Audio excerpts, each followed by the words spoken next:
Good evening, everybody. Welcome back to Photography Live and Uncut. I'm delighted my guest has joined me. Second time he's visited my show with a purpose this time. AD Wheeler. AD, thanks for joining me. Really appreciate you coming on the show. Awesome, Paul. Thanks so much for having me. I always look forward to hanging out with you.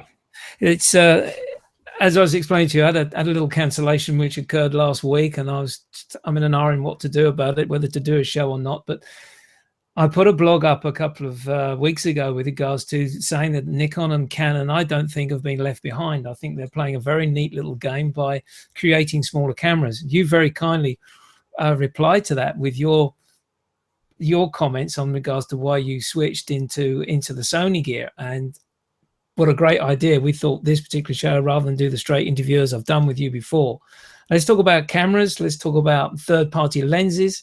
And let's talk about vintage lenses, as you pointed out to me. So let's start off with the camera first, AD. You switched into Sony. Could you tell me why? Why Sony? Well, when I actually, when I first started this in 2008, a friend of mine wanted me to get into still photography, and I was a kind of a videographer guy and did 3D, all that kind of stuff. And so I didn't have a lot of money.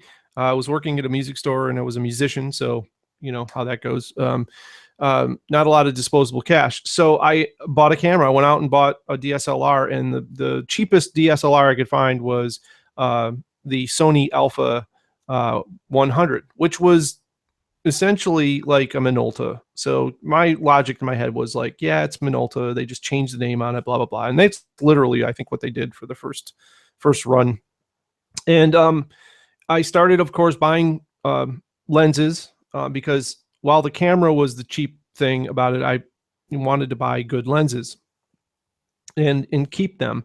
And when I did that, of course, anybody who starts the first camera, and if they buy some good glass and they invest in expensive glass, when you're getting into thousands of dollars for glass, when it's time to upgrade the camera, it's a pretty, that's a good driving force behind deciding where I was going to go from there. So I stuck with the Sony, and I bought an A200, and then an A500, and then the A55, and then the A77, and then all the way up to the full frame A99, which was a DSLT, which means that it had a mirror, but it was a translucent mirror that didn't move.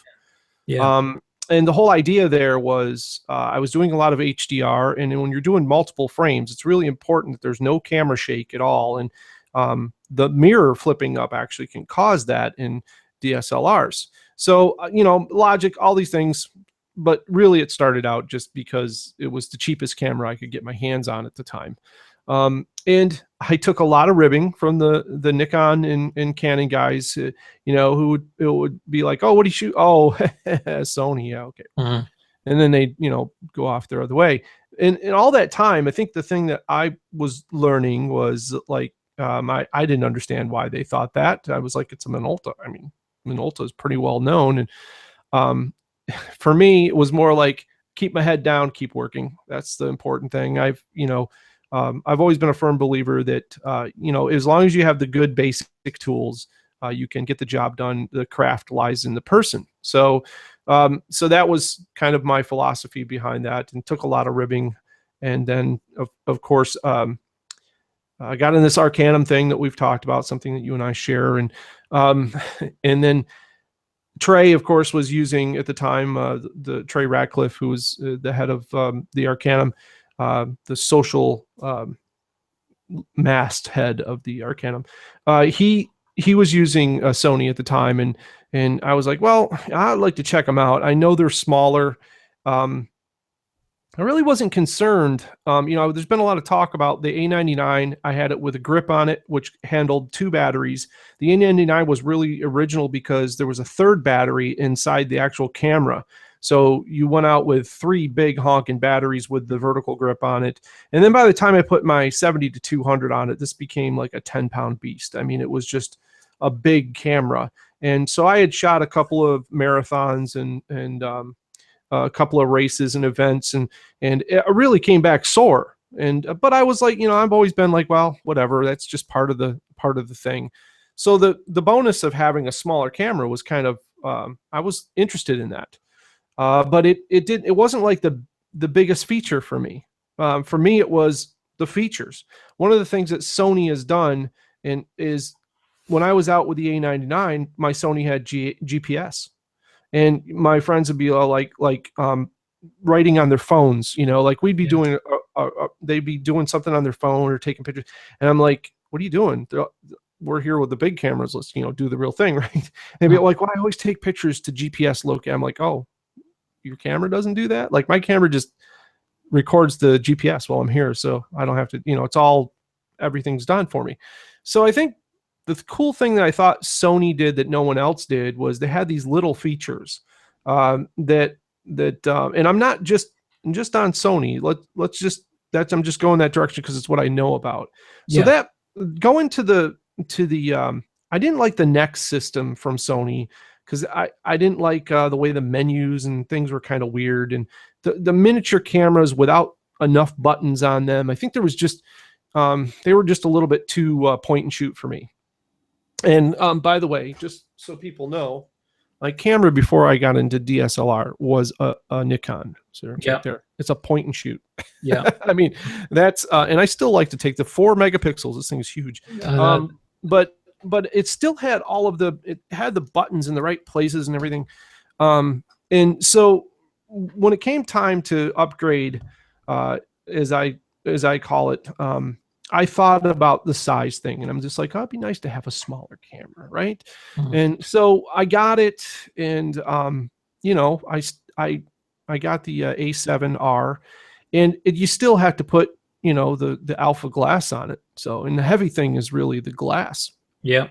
So I didn't, people would say, oh, you like it because it's smaller and it's lighter, and I'm like, yeah, well, if I put a little pancake lens on it, maybe, but for the most part, it kind of weighed the same as the other. I didn't notice that much of a difference until I started to get into the vintage glass. Now, the funny thing about it, the irony behind all of this is that I get rid of a big camera, 2 big cameras. I had an A77 and an A99 both in my bag.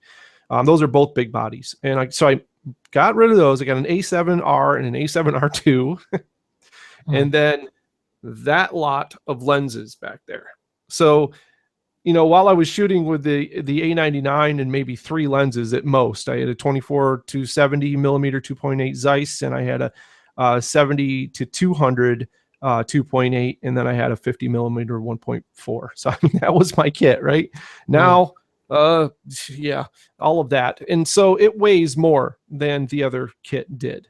So it comes down to it, though, for me, the Sony, the A7R2 in particular, for me, was an end-all camera. I can't, people say, well, I wish it had touchscreen. I don't like touchscreen. So for me, I'm not missing that feature. The big thing for me is that I have not found anything so far that the camera hasn't been able to do for me. And to me, to have a Swiss Army knife, so to speak, in my pocket for a camera is huge. I love it. So that's the big feature for Sony for me. And that's why I'm happy where I'm at. But I'm really enthused with all of the little mirrorless cameras. I'm a huge Olympus fan, as you'll find out here in a few minutes. The Fuji system, I'm really interested in checking that out. Some things in the future hopefully will allow me to check out their cameras and really get involved in that. I'm very interested in them. And I think it's because of that erector set kind of mentality. That, for me, is the part of Fuji, Sony, Olympus, Panasonic, the mirrorless kind of revolution. That's what intrigues me. It's not size. It's the features. The features that I hear, I would agree with you there, because as I mentioned in that vlog when I made the point, there's no doubt that the mirrorless side of the market are the innovative side. The DSLR range of Nikon and Canon, as those two are the major names still, are making very small incremental changes from time to time. And you made a very good point there when Sony brought out GPS, course, they were the head of the game. I don't think any other camera manufacturer was offering a GPS system available in their cameras. And of course, the Nikon and the Canon guys were sort of, well, a bit miffed about that. And of course, then they started to bring it out. So yeah, the mirrorless end of the market, or that side of the market, is the innovative side. I chose Fuji. I ditched all my Nikon gear because I wanted to get back to a camera where I had everything to hand, not going through menus. I like you, I hated the NEX. I bought the NEX3. I thought that was going to be my next range of cameras to go through and get rid of Nikon, but I didn't like going through menus to get to adjusting aperture, to adjust shutter speed. So this is one of the main reasons I chose the Fuji, because Aperture Ring was available on the lens, shutter speed dial was on top plate. I also had a function button to hit for my ISO settings, etc., etc., and it just built on and on, down to the tiny little thing of a thread in the shutter release button for me to put my cable release on. So little things took me back to the retro style camera. And then, of course, the final thing which really hit it for me was I found using my X100S and my XE1, or I bought the XT10 because I didn't think they were going to make an XE3. And to be honest, they still haven't. The latest is XT2S. But I found that I was enjoying using a rangefinder styled camera. That is the viewfinder off to the side of the camera. Not because I'm right eye dominant, far from it, I'm left eye dominant. But I found training myself to use the right eye allowed me to open up my left side to see what else is going to happen coming into the frame, or maybe something else has caught my attention. So that's why I chose Fuji over others. I didn't like this. I didn't like the Sony menu system, and really at the time I didn't really think that the 4/3 camera was going to suit me. And I think this is such a good point. When you're choosing a camera, you've got to choose the camera which suits you and your hands, and as regards to how you're going to get on with it. Yeah, it's something that you have to live with, for sure, and you have to be comfortable with. And I think that's the other part for me that really drove things home was the camera doesn't get in the way of my creativity. It's really tough. I come from the music world, and I was a writer, and I recorded a lot and performed. But when I was called on to write music, you have to be in a certain mood. You have to get your best material out. You have to do what they say, court the muse. It's the same way with photography. When you're in the field, if you're not in the zone when you're out there, you're not going to bring your best work back. And as you progress as a creative, you learn to get to that point. My significant other, Danielle, goes everywhere with me, and she knows, she sees the look, and she just, she goes off on her own, and she knows, I'll go take photos over here or whatever, because he's on to something. I'm like a bloodhound when I'm out there. So that's, I think, really important that the camera doesn't get in the way of what I'm doing. It's the same thing with my studio setup here, is to make sure that the computer and the workflow doesn't get in my way when I'm creating. It's got to be transparent and invisible. So Sony was a natural thing for me because I already knew the menu system. I was really comfortable with it. They really haven't changed it much, which, unfortunately for them, because a lot of people do not like the menu system. The thing with the A7 series for me was all the buttons were customizable, so I can kind of, once I've addressed it in the menu system, I don't really need to go back in there if I don't want to. And perfect transition. We were talking about size. Did you want to show the two camera sizes and how we both don't feel that that's such a big thing anymore, right? What I can do, I've got my XE1 here, which I've still got, which I adapted to infrared to change the sensor, which we spoke about in our last show. Yeah. So this is the XE1. As you can see, it doesn't have the viewfinder window at the front like the X Pro and the X Pro 1 and 2 does. But as a comparison, I've got an old SLR here, Nikon FE. And if I can put the two together, there isn't really a lot of difference in size compared to what the SLR film camera compared to the new Fuji 1.5 crop camera.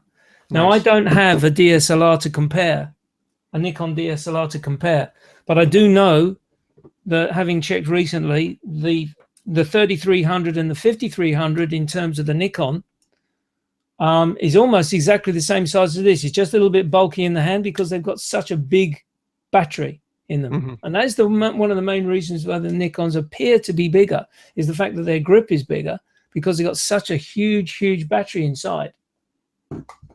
And I don't think that that's always a bad thing, because I do have a DSLT here with me, a blast from the past, also a converted. I converted an A55, and we did talk about this on the other show. And so you can see the grip on this is fairly small. Yeah, and that was the downside of this camera. My hand just did not. I didn't like this because I didn't fit my hand very well. My fingers didn't fit in this, in here very well.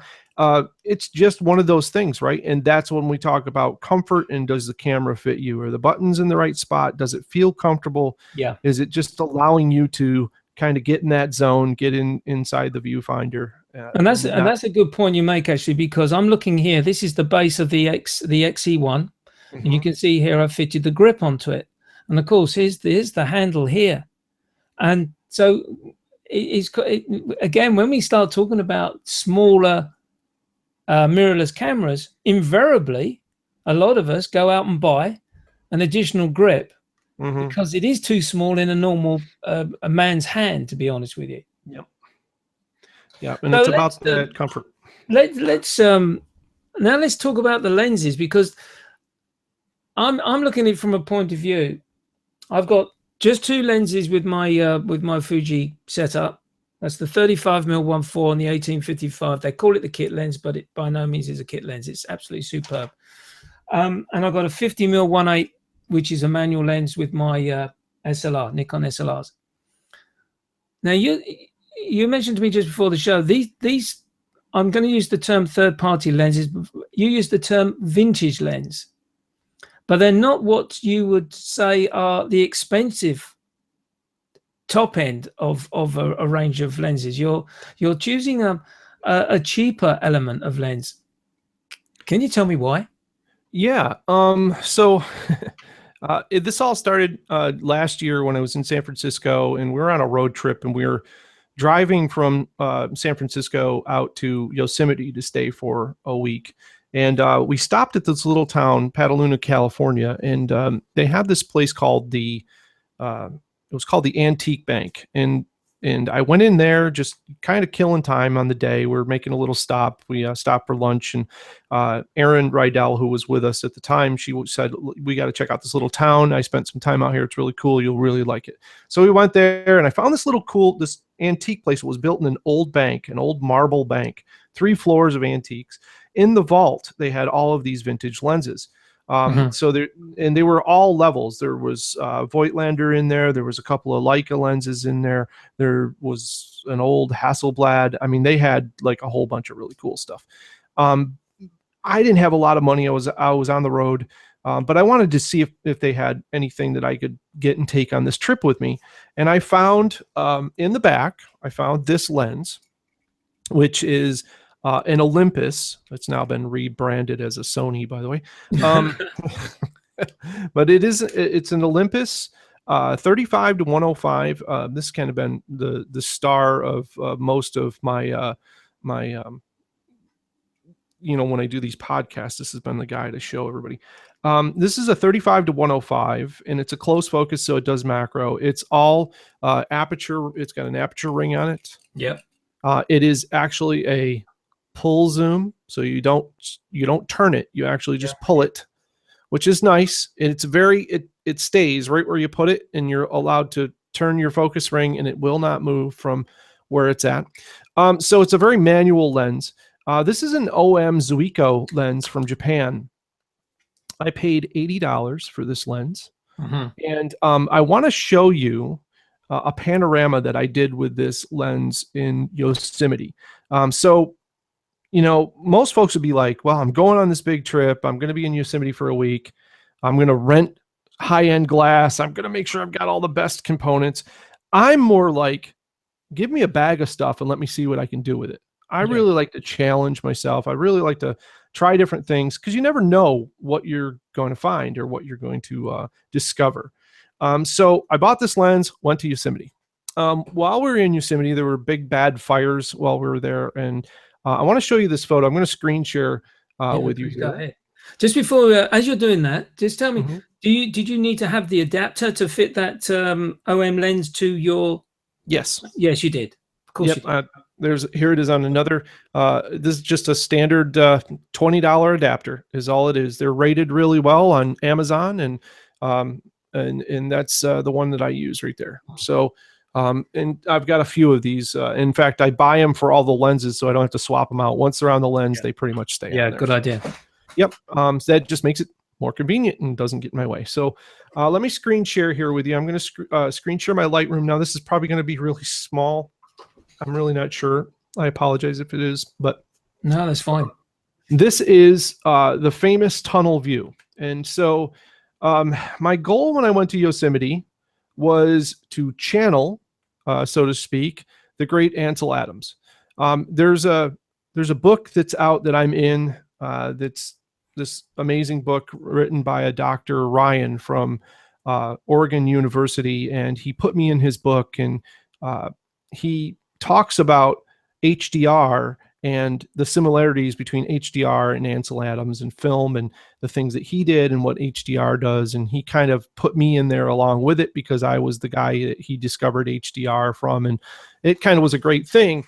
So when I went to Yosemite, my very first trip to Yosemite, I was like, I'm going to channel the spirit of Ansel Adams while I'm here, and I'm going to do the best work I've ever done. And it was just a state of mind that I was trying to get in when I went to this amazing place.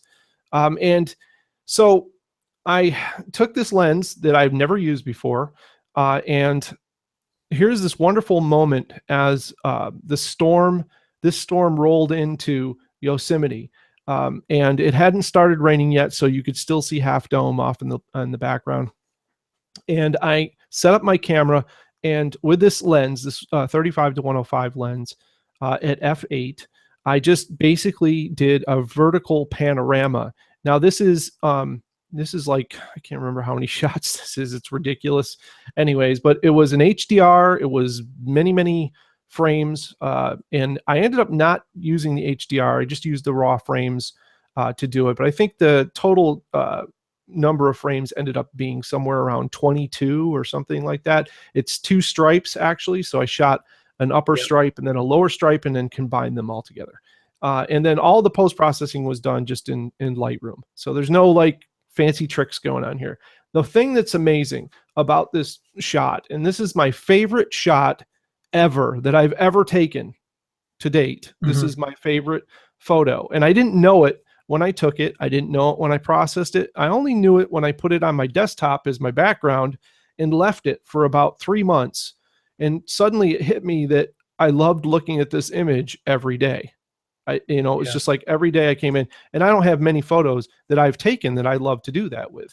So, to be honest, so the amazing thing about this is a vintage lens. This is a multiple frame pano. And the thing that you need to see is not so much the image like it is now. This is the way you'd see it on the internet, which doesn't really do it justice. The way you need to see the image is when you zoom in and you can see how sharp this vintage $80 lens that I purchased actually is. So I'm just going to scroll around here a little bit, and you can see the detail that this brought out all the way back to what you saw there in Half Dome in the background. Now, by comparison, if I zoom out, you'll see how small that part of Half Dome is. This is a 1-to-1 zoom, so I'm just zooming in at 1-to-1. And this is a very, very large pano.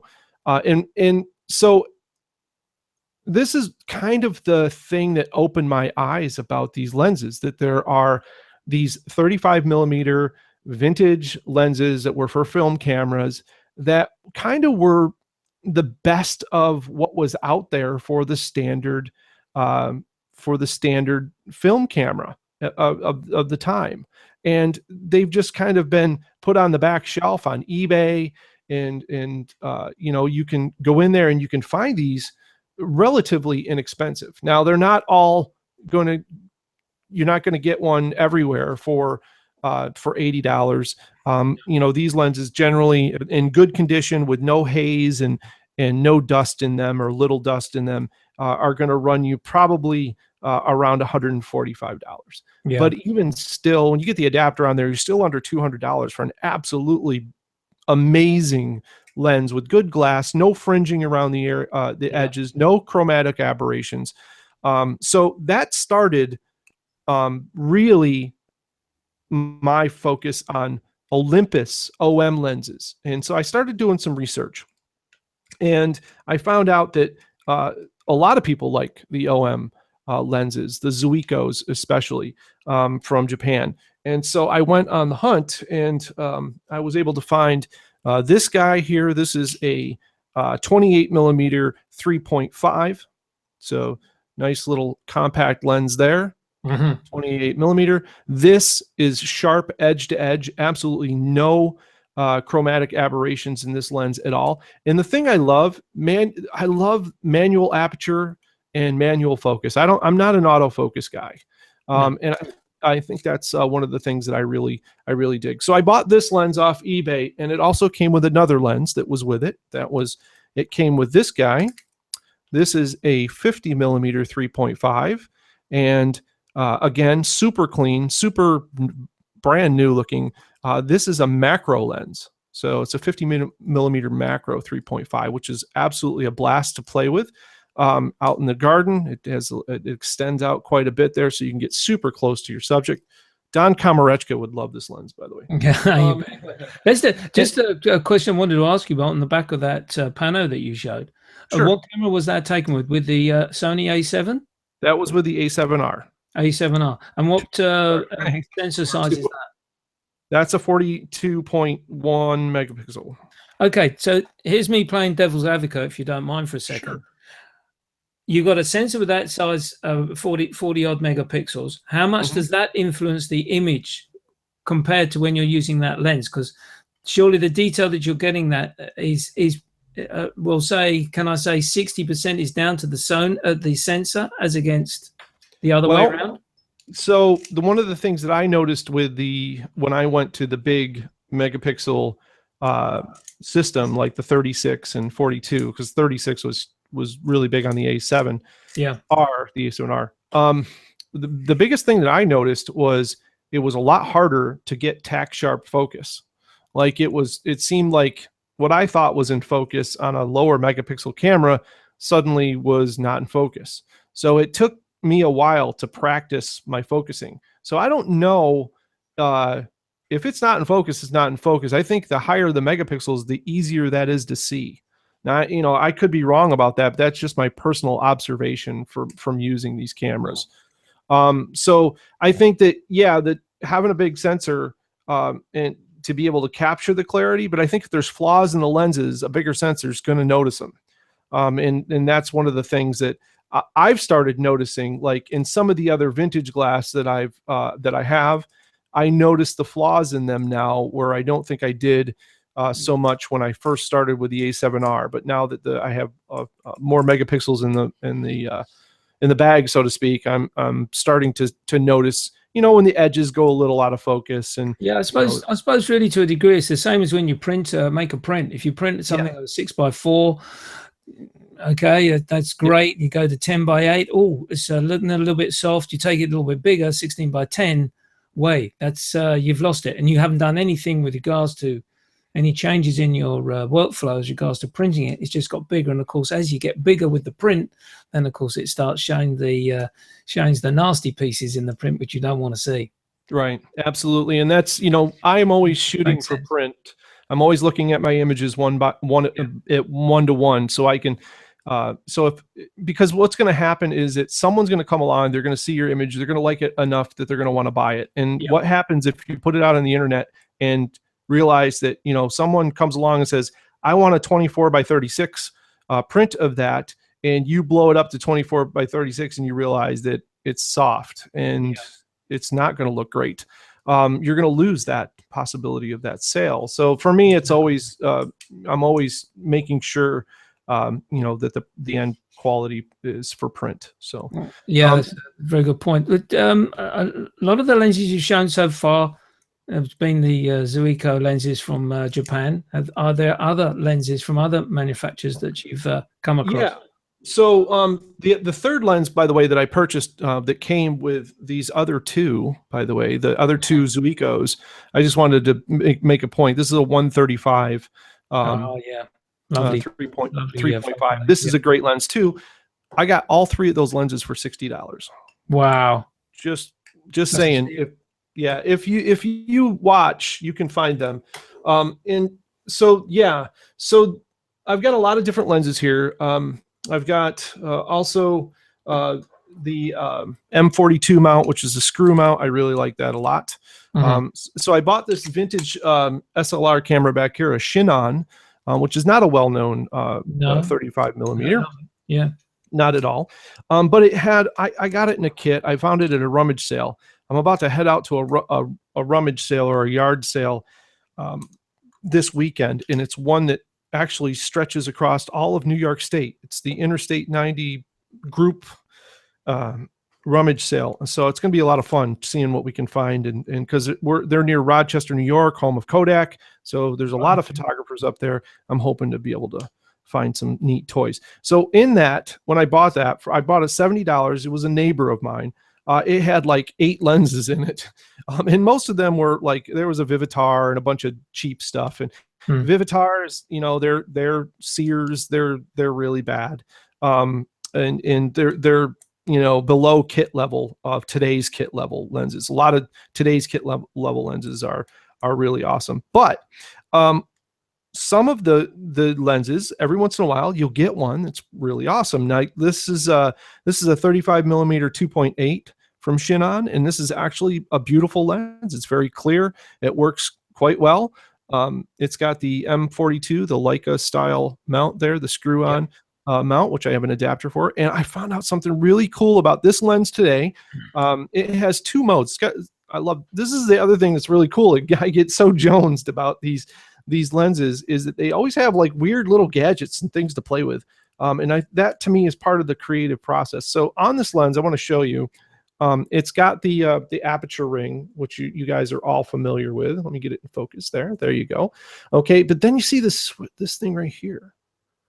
It says M next to it. So it's always fun to try to figure out what those things are. So if I push this, and then there's an A on the other side, and that's manual and automatic. So this normally it has a bunch of little levers and stuff on the back, and these little buttons and levers and stuff, they work on the original camera to control aperture, either automatically or manually, or focus, or whatever happens to be on the lens.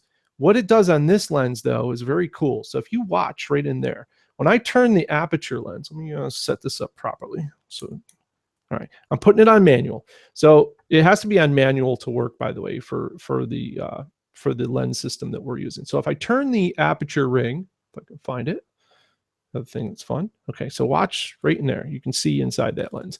So if I turn the aperture ring, you can see the aperture closing down and opening up. Yeah, right. So then I found out that this switch is a manual adjust for the aperture. Watch this. Look at that. I can just move this switch back and forth, and it's got all these smooth adjustments automatically right on the lens. Wow. So instead of just being one switch is on and switches off, you can actually move this and control the aperture however you want to get it just right and do some interesting effects with that. So I think that part of the whole thing with these vintage lenses, it's a whole nother part of creativity. It's just like having a box of filters that are fun to play with, and the key to finding is finding good lenses that perform really well. And of course, you don't have to. You're saying finding good lenses, yes, makes a good photograph, and all those down lines. But of course, we know of many photographers out there using Holga cameras, where plastic lenses, and adding some creativity into your work. That see that part of it too. That's also part of it for me as well. And I'm really quick. I'll just tell you this. I have a set of these Minolta lenses, which are beautiful. These are very inexpensive. I've let a couple of my friends borrow these, and they've just been blown away. They go right out and buy one themselves. You can buy this 50 millimeter 1.8 totally manual lens with the adapter on it. You can get these for about $50. And I mean, it's a beautiful, clear, gorgeous lens. On the other side of that, though, I have a really cool lens that a friend of ours sent me. You know, Stu Davidson. Yeah. He sent me. I have it on my camera because it's on here all the time. This is really awesome. Now, I can't get these over in the US because they're usually available only from folks in the USSR or Russia. They're usually not available to us over here, or we can't get them shipped to us. So my buddy Stu bought this and he sent it over to me.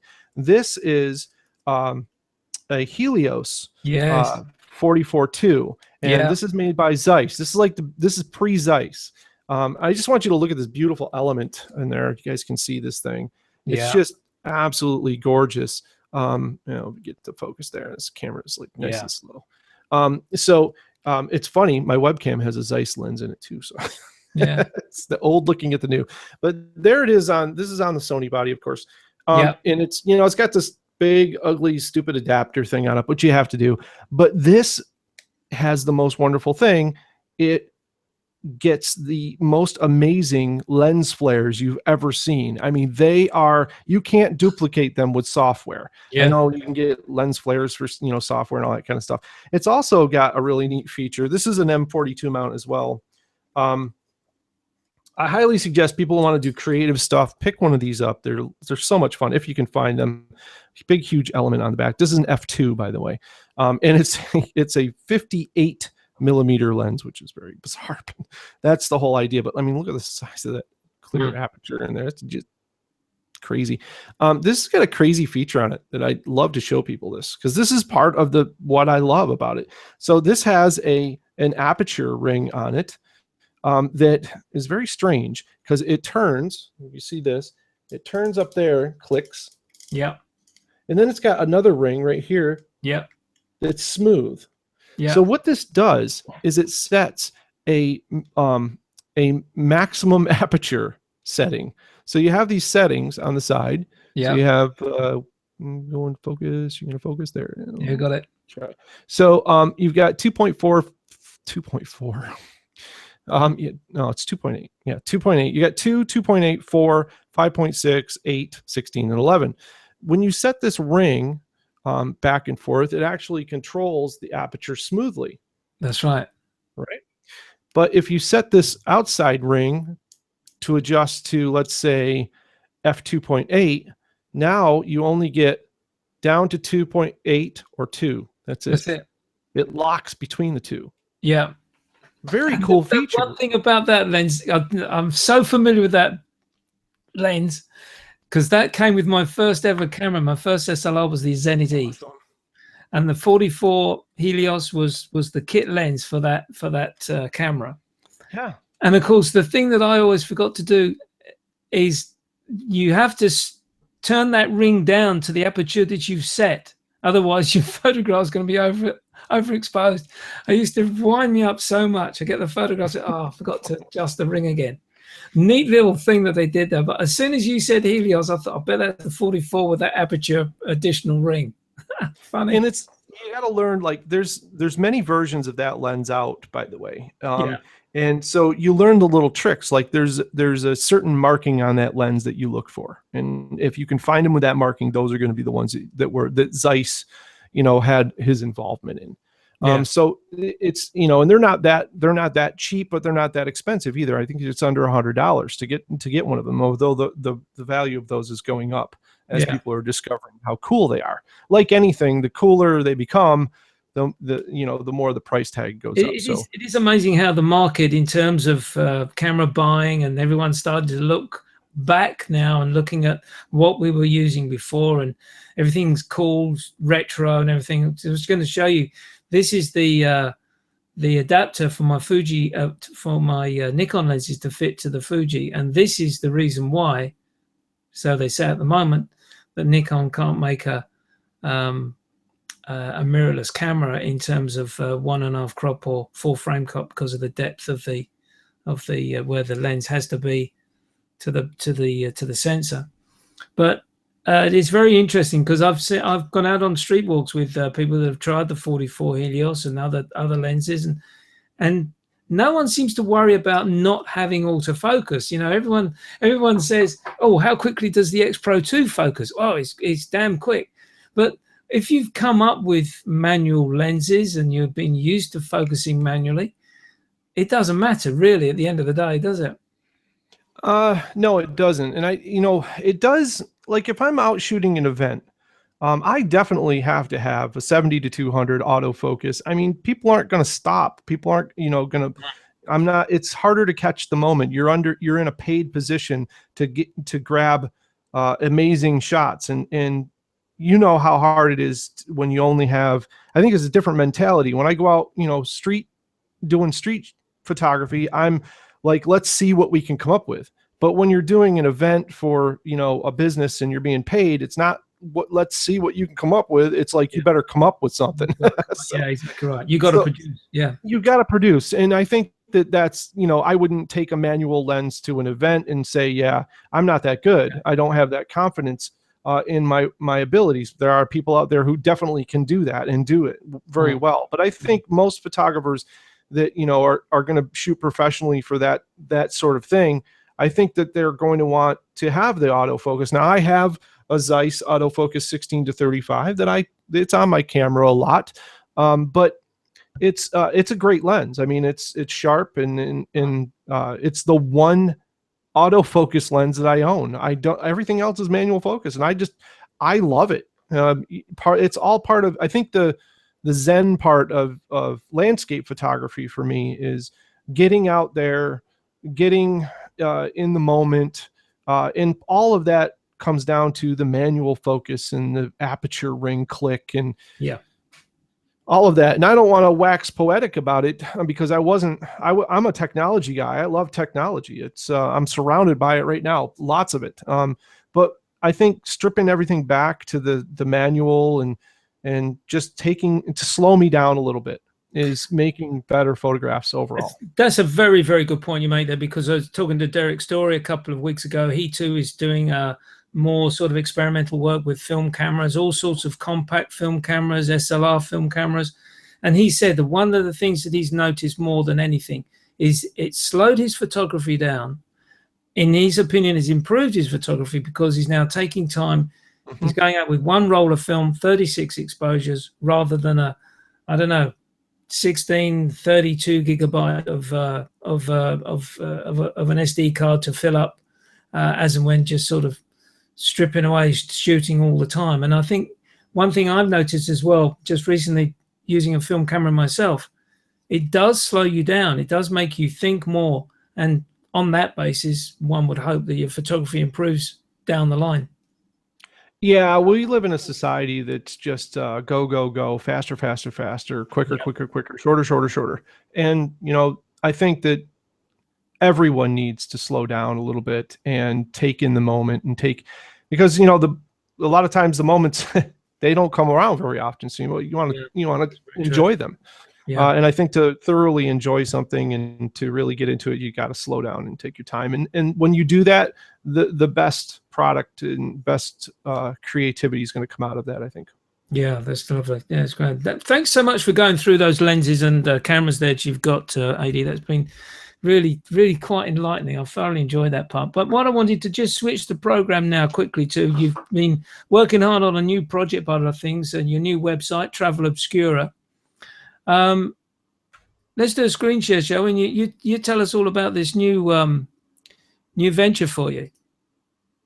Well, it started out as a thought to possibly do something for the Arcanum as part of a class that I was teaching about travel photography.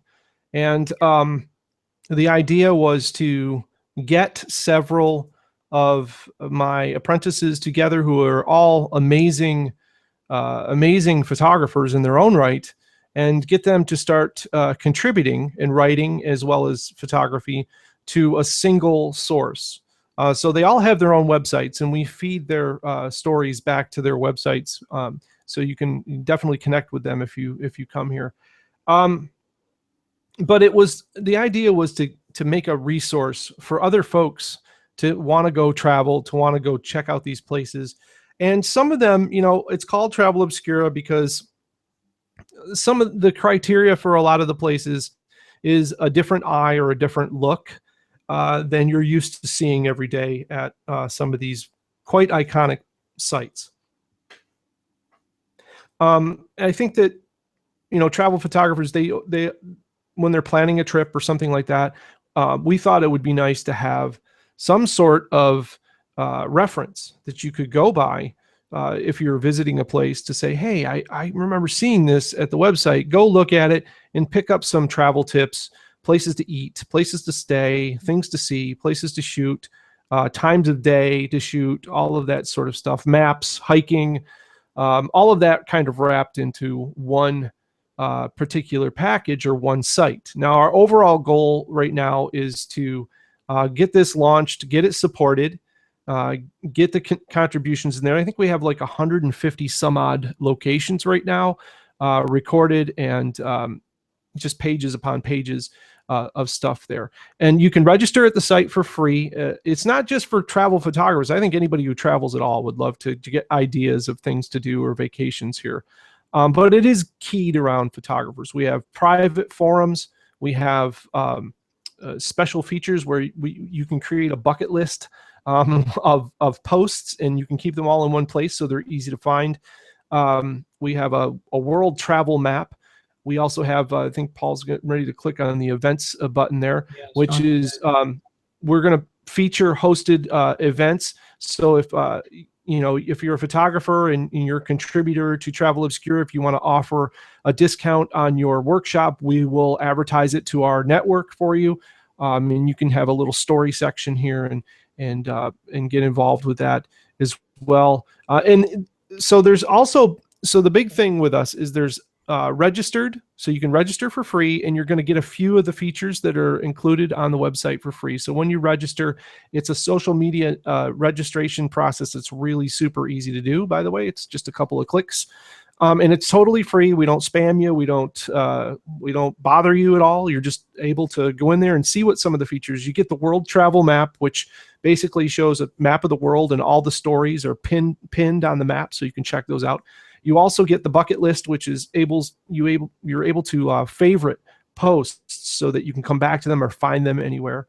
And those are just a couple of the features. We also have private forums for critiquing photos and for photography talk, gear talk, everything. Those are private though, and so those are part of a subscription service. So right now what we're doing is a basic subscription of $2 per month. It's an auto bill thing, and then you get those features. And then we have a $5 a month fee as well, and all of those proceeds go towards development, because what we're trying to do is develop this into an iOS and an Android app, so that you actually will have an app with maps and locations and all this kind of cool stuff down the road. So we have a beta program right now. That's what we have going here. So you're looking at the unregistered login. So once you're registered, though, you'll see a bunch of other buttons, like a profile button and all this kind of stuff. It's kind of like a social media website for travel photographers. That's kind of what the way I'm looking at it. Really, there's some names on here which I know. Teresa Pilcher, she's been on my show, and Mary Preston Roberts is on next week.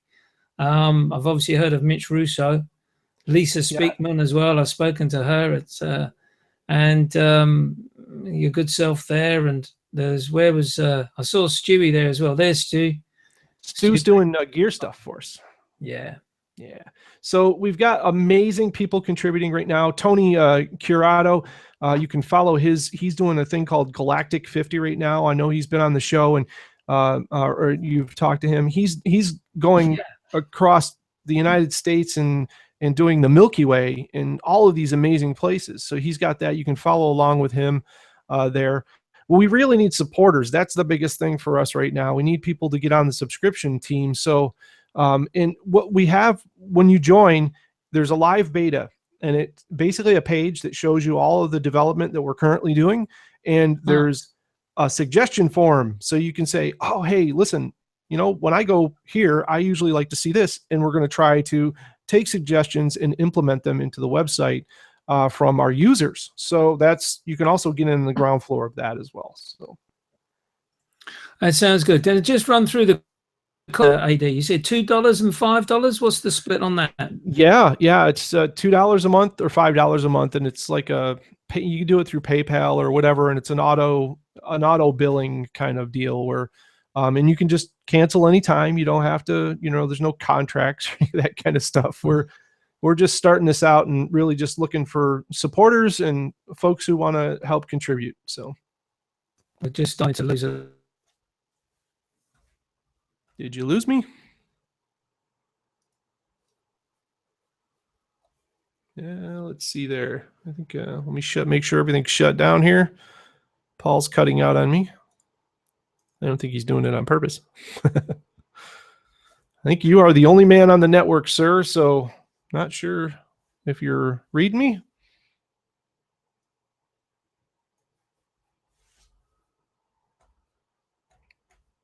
The cable across the pond must have been cut. We lost everybody.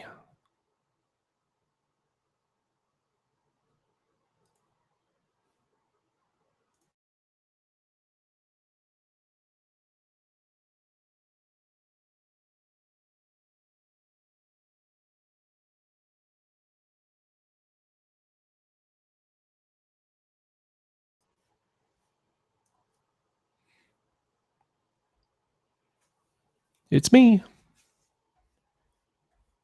Let's see if Paul can get back in. Not sure what happened there. Guys, bear with us. Still going out live here, so double check.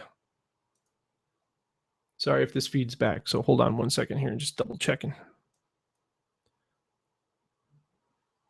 Yep. All right. So I'm still live. We lost the host of the show. What's going on? So, all right, everything's working there. See if we can get Paul back in here with us. Shows me that he's online. So hang on just 1 second with us, guys. Bear with me. We'll make sure we can keep this going. Never actually seen Hangouts boot the host before, so along about this time, if anybody's ever watched my broadcast before, I usually start playing Pac-Man right about now, and we broadcast that live on the screen. You guys can see how bad I am at that. So what we were talking about was we wait for Paul to get back here is Travel Obscura, which is a new website that I'm doing, and it's kind of a social media network for travel photographers. And if you're interested in it, you can join. And if you subscribe for the subscription rate of $2 or $5 a month, there's a bunch of private stuff that no one else gets to do or gets to see. There's a bunch of benefits, and there's going to be more benefits to that as well that we're building upon. But you can go there and join for free. You don't have to pay anything. You can just join and watch it progress and contribute to all you want and share the stories. That's the important part of this. So if you'd like, hop over there anytime. It's open 24 hours a day. So yeah, so cool. Well, I have no control over starting or stopping the stream.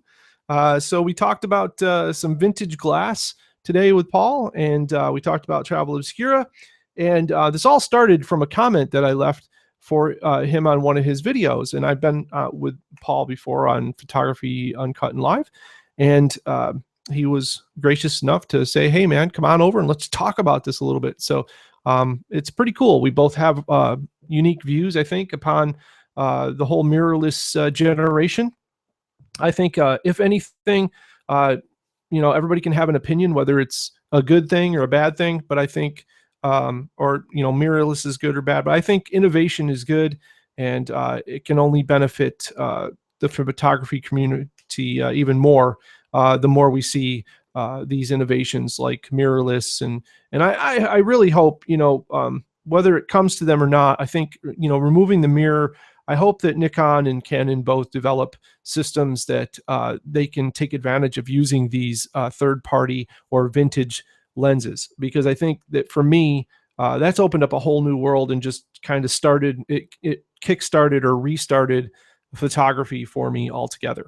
And I think that I think that's important. We all need that boost, I think, in our work. And if Fuji's watching this, I don't know if they ever watch this, but I'd love to try out one of your cameras.